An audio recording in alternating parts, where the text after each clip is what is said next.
Hi, everybody. I'm David Nugent, Artistic Director for Hamptons Film, and I want to welcome you to the Q&A for Minari. We're really lucky to have Isaac Chung, the director of the film. Hi, Isaac. Hi, thank you very much.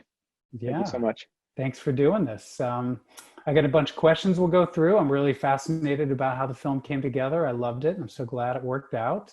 So I understand that there are some pretty distinct autobiographical elements of the film. Can you talk a little bit about what they are and how much of it is autobiographical?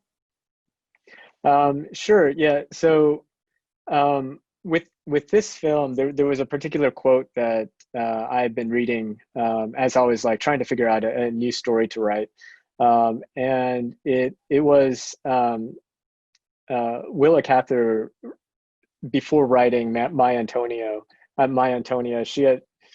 She had also gone through this journey of writing all these books set in New York or amongst like the literati and trying to write about this sort of like writer's life in the city, things that she thought were what she should be doing as an author.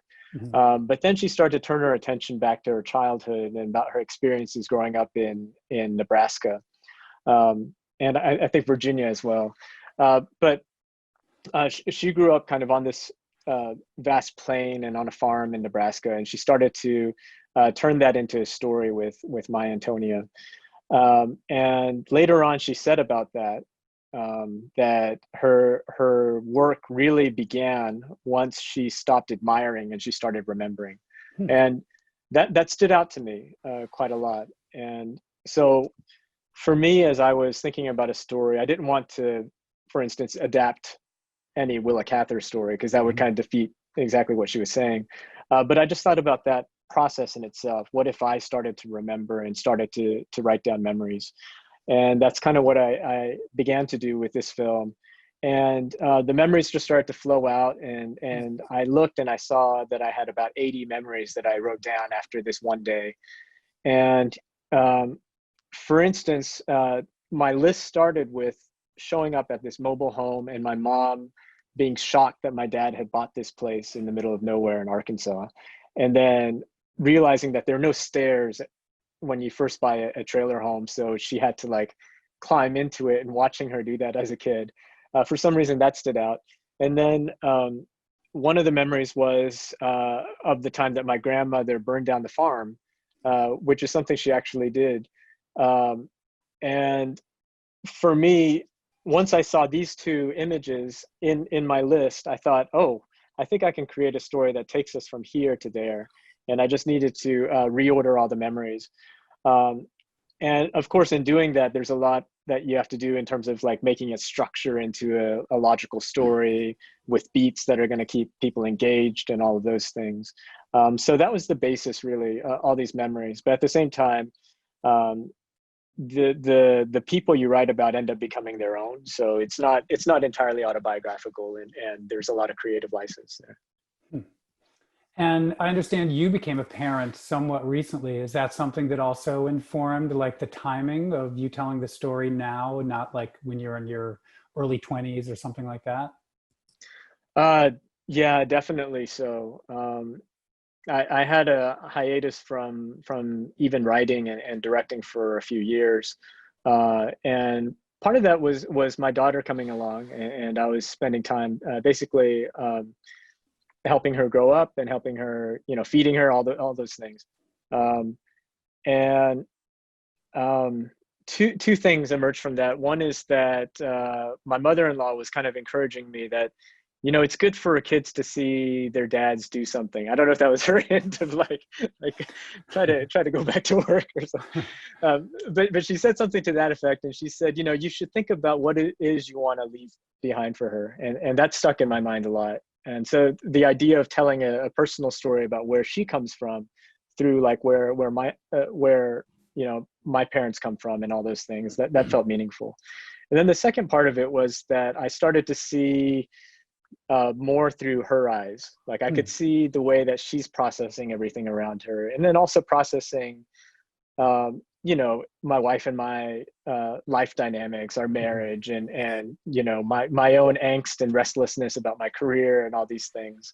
And I realized that a lot of things I see of my father when I was that age, now I'm better able to understand because I can see things through my daughter's eyes now. So it was really those two things that just felt like it's the perfect time to try to tell this story, and to tell this story of a family story, basically seen through the eyes of a child. I have a 7-year-old daughter, and since I've been working from home for the last year, she actually snuck in the day I was watching your film, and she watched the second half of it. And she's always asks me about the film with the grandmother who sets the barn on fire and the festival. So it is funny that she's connected with this film and this film Nomadland, which we're also screening. Oh yeah, She's she always is. asking I about the hear that film one's with amazing. the woman in the van, and also about the movie with the grandmother who burns down the barn. Yeah.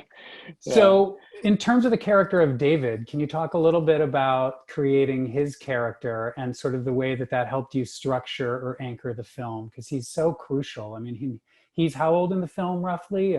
He's pretty I young. think he's 7 years old in the He's 7, film.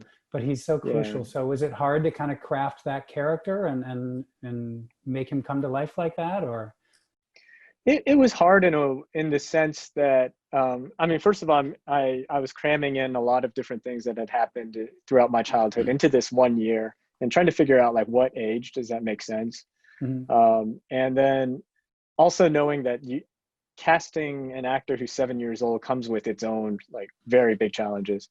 So just knowing that, but at the same time knowing that if this child is any older, if he's treating his grandmother in this way, it's not going to be very cute. So you have to have a kid that's a certain age. So all of those things went into figuring out his age. And then, I don't know, my daughter's 7 as well. So just knowing like the mentality and behavior of a child that age really helped in figuring out like how I want to portray this person. But at the same time, yeah, I guess I wouldn't say it's so difficult in that having that experience, like you have a 7-year-old, you can kind of predict how your daughter is probably going to act in certain situations. And I felt like I was doing the same with this.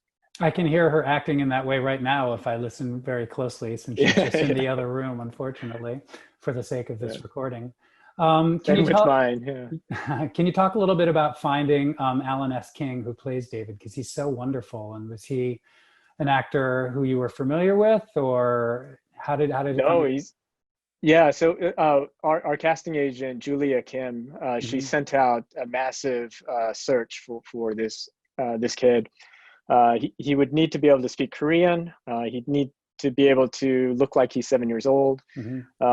We had quite a lot of people sending in auditions, a lot of very talented kids, and most of them were a lot older. So it tended to be that if they're 8 or 9 or 10, they're able to do their lines quite well and technically like deliver a performance.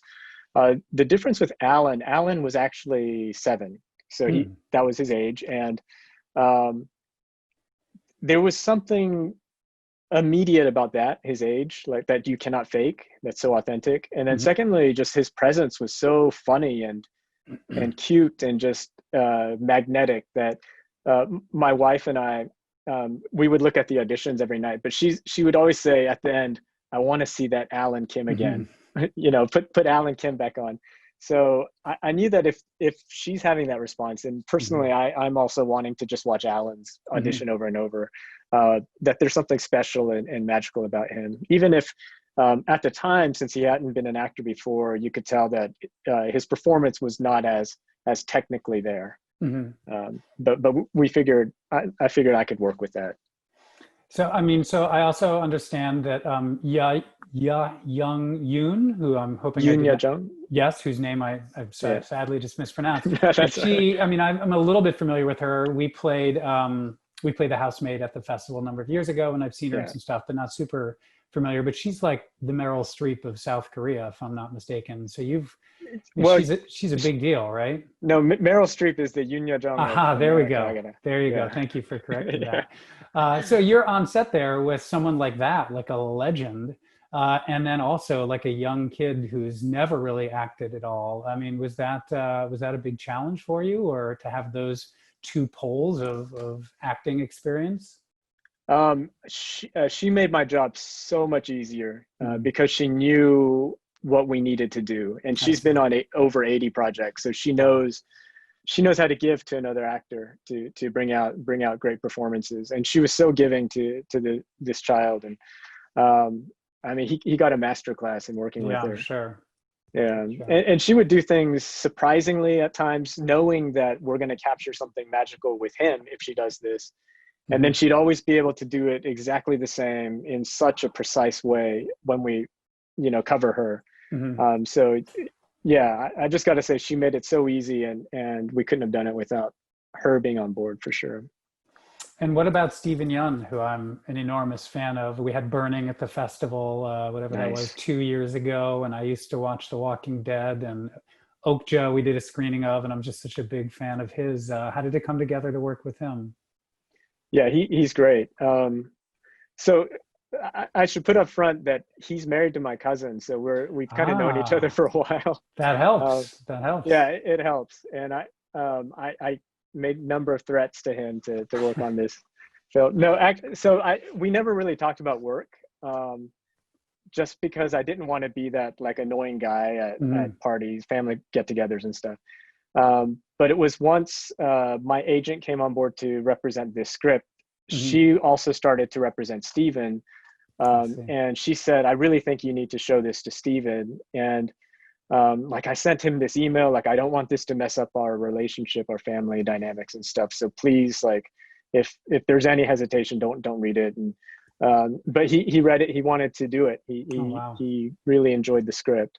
So he came on board in March of 2019 Mhm. or February, I gotta say, yeah. Wow. And then yeah, so it was That's really quick. quick, yeah. And I think A24 was officially on board in April, and then we shot in July. So it was really fast. Yeah, once Steven came on board, I mean the doors really opened up for us. Wow. The fact that you got both A24 and Plan B on board is pretty amazing. I mean, those are about as high level distributor Oh, for and sure. production companies that you can get. So that's amazing. You Yeah, yeah, also, I just have to say, I'm a huge Will Patton fan ever since I saw him in No Way Out in 1987. And I loved seeing him in this role. I think he's a wonderful actor and gave such a yeah. great performance. Yeah, I'm glad you worked him in there. That was awesome. You had worked with him in the I love past, Will. right? Is that right? Yeah, we met through a previous film I made, and we Mhm. just stayed in touch. When I lived in New York, we would hang out a bit, and so we were always looking for something to do Got it. together. Yeah. The fire scene. I don't know. I know you're a film history person like I am. I taught film history for many years, and maybe you're familiar with the story with Andrei Tarkovsky making the sacrifice in Yeah. 1986, where he makes the whole movie in this certain house, and he's got Sven Nykvist, one of the greatest cinematographers ever, and it's the very last shot, and they're going to burn the house down in one long take. And he wants to have another camera as a backup, but the producers don't give him one, and they shoot the scene and they burn the house down and the film got jammed in the camera.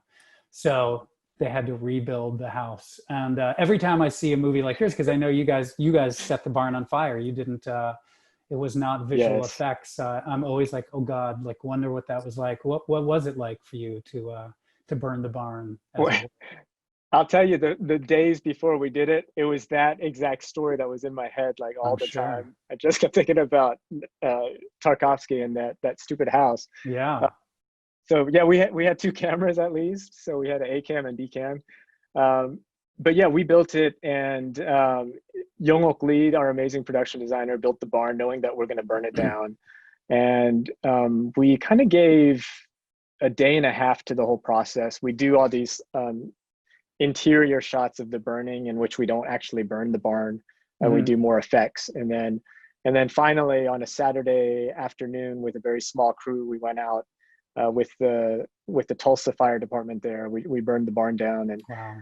it was a lot faster than we thought it would be, and it was a lot. Really. The heat was so intense. I had to tell the actors, they're so in the scene. I had to tell them, okay, guys, you got to come back. You got to come back. Yeah. And so they scooted back, and then we would keep on filming. So it was pretty intense. And then after it was done, I think somebody, I'm trying to remember who, somebody came up and said, "Are you happy now?"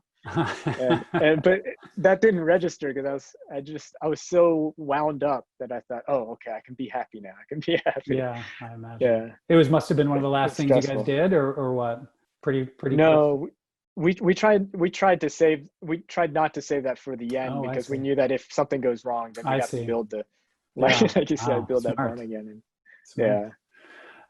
If we were doing this in person, like I wish we were doing these things, I was going to bring out 6 chickens and see if you could tell me the sex of them. But which we're not. I was going to have someone knock at your door, like on the Emmys the other day, and walk in with 6 chickens and see if you. Yeah. And I love that our producer who's recording this, who hasn't seen the film, is wondering why I just asked you about telling the sex of chickens right now. But I'll explain it to her afterwards. But Yeah, Isaac, there I was a want to. lot of confusion over chicken sexing. Oh, I'm When we were, sure. yeah. I'm sure. Isaac, I want to thank you so much for making the film, which we love, for sharing it with us here at Hamptons Film, and for taking the time out to do this. I really appreciate it. I wish we were in person. Come back Same sometime. here. We'll have you in person, and best of luck with the film. And thanks so much for doing this. Yeah. Thank you so much for programming, and it means so much to us that during this time that you're showing this film and that it'll find an audience. So, thank you so much, and yeah, I hope you guys have a good festival. Thanks. Thanks, Isaac.